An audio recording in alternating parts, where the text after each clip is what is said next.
We're going to use our new equation to solve example number 2 on the handout sheet. When you listen to an ordinary conversation at 68 decibels, what is the intensity of the sound at your ears? So let's first write out our givens. We're given the intensity level of the sound, which is 68 decibels. And if they don't tell us otherwise, we assume that they're comparing that to the threshold of hearing. So this is actually beta 2. Beta 1 would be 0 decibels, which is the intensity level of the threshold of hearing. And then we would also need the intensity of the threshold of hearing, which would be 1 times 10 to the negative 12 watts per meter squared. In this problem, we're trying to find the intensity for our new sound. You have to be careful when we're reading these to distinguish between intensity and intensity level. Our new equation, beta 2 minus beta 1, equals 10 times the log, and this is log base 10, of I2 over I1.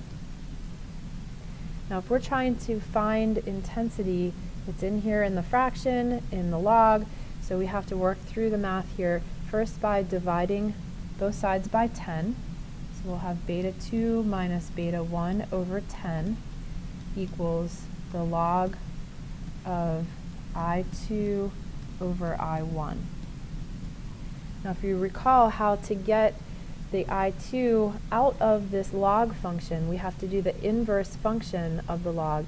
And since this is log base 10, that means that we're going to have to raise this 10 to the power on both sides. So 10 to the beta 2 minus beta 1 over 10.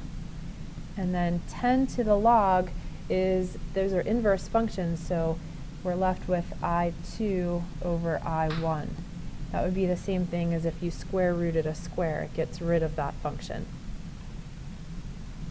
To get I2 by itself then, the last thing we need to do is multiply both sides by I1.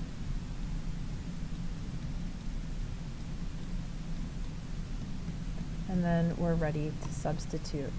So we have 1 times 10 to the negative 12 watts per meter squared. And that value should not be a limiting value with significant figures. And we take 10 to the 68 minus 0, because beta 1 was 0, over 10 equals I2. And what we're left with here is 6.3 times 10 to the negative 6th watts per meter squared.